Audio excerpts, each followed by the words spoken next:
Hey Spartans, today we're going to talk about ratios. And let's say I've got 1 apple and 4 oranges. My ratio of apples to oranges would be 1 to 4. If I said, what is my ratio of oranges to apples, it would be 4 to 1. So that's what we're doing today. What is that? We are using ratios to compare. Okay, so we're on the back of our perfect paint sheet. Right here, let me zoom in.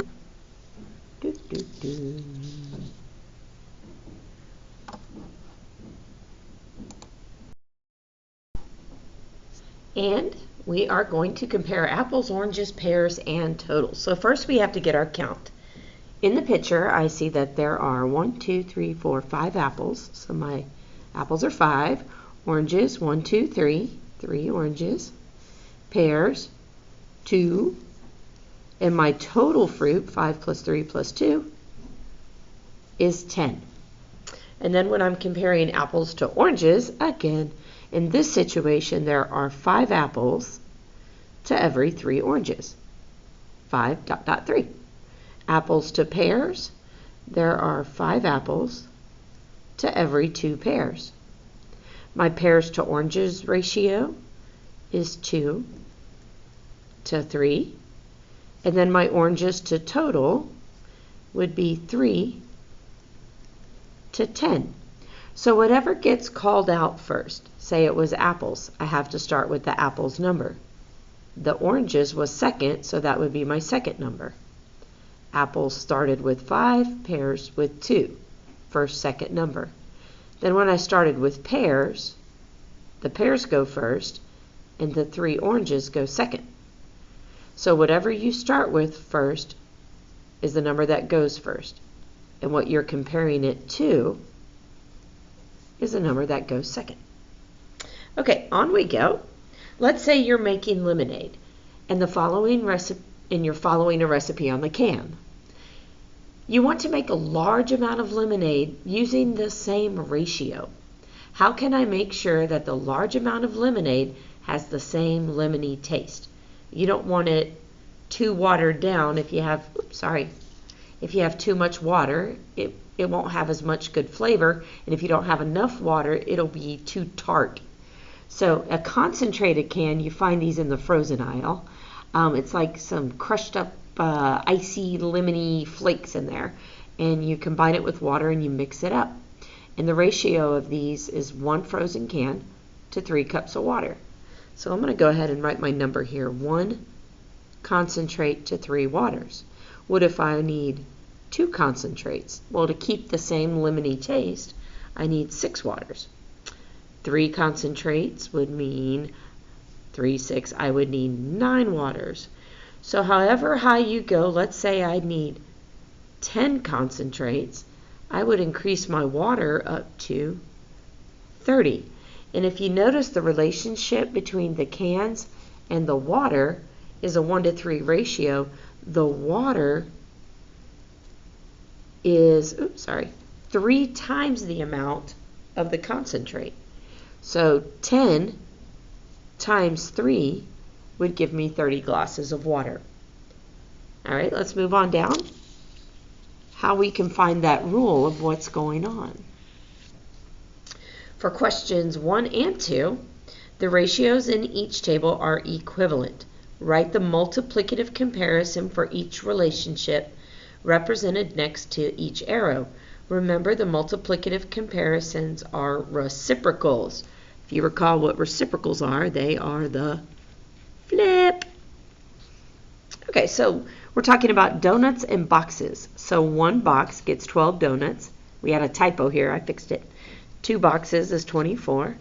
5 boxes, 60 donuts. Boy, that sounds good. Now, what's the relationship to get from boxes up to donuts? I'm looking at this arrow pointing up.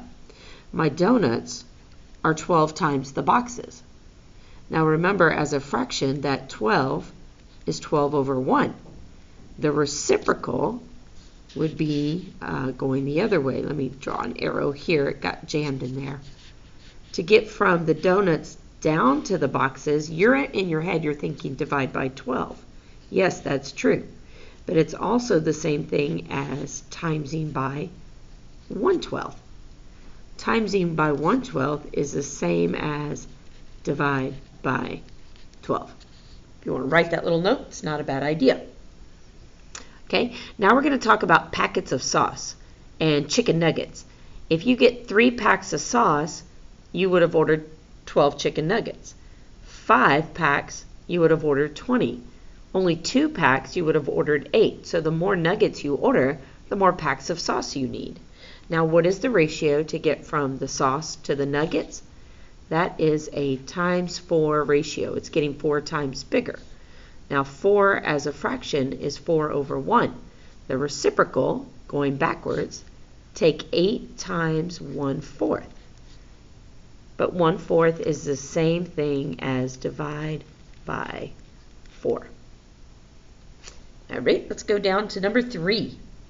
In the table, cross out the ratio that is not equivalent. One ratio does not fit this rule. Okay, for every 5 ounces of coffee, I need 2 packages. 10 ounces, I need 3. 20, I need 8. 2.5, I need 1. So I don't really see the vertical relationship up and down. I'm going to go side to side. If 1 package gets you 2.5 ounces of coffee, what if I double that, times it by 2? Is 2.5 doubled going to give me 5? Yes. So these two match. Okay. What if I go from 1 to 3? That's 3 times the amount. Is 2.5 times 3 going to give me 10? I don't think so, but I can check and see. 2.5 times 3, 15, carry the 1. No, that gives me 7.5. So this one's incorrect. You could also see to go from 5 to 10 is double the amount. Is 2 doubled 3? Nope. Okay, what about to go from 5 to 20? That is 4 times the amount. Is 2 times 4 8? Yes. They both have the same ratio. All right, so we found it, the 3 and the 10. All right, let's go down here. We're going to write multiplicative comparison within the ratio. So we're just looking at like 5 sodas for every 10 hot fries. Well, how do I get from 5 to 10? I times it by 2. The hot fries are twice the amount of the sodas. Well, how do sodas compare to the hot fries? The sodas are 1/2 the amount of the hot fries. So times by 1/2. All right, let's look at the student-teacher ratio here. For every 2 teachers, there are 16 students. So the students are 8 times the amount of the teachers. All right, well then how does it go backwards? The teachers are 1/8 the amount of the students. You can also say divide by 8. All right, let's look at cats and dogs. To get from the cats, 3 cats, for 3 cats there are 9 dogs. Okay, so the dogs are 3 times the amount of the cats. Well, vice versa, the cats are 1/3 the amount of the dogs. So take the dogs, divide by 3, you get the cats. All right, have a great day. Aren't you glad this video's over?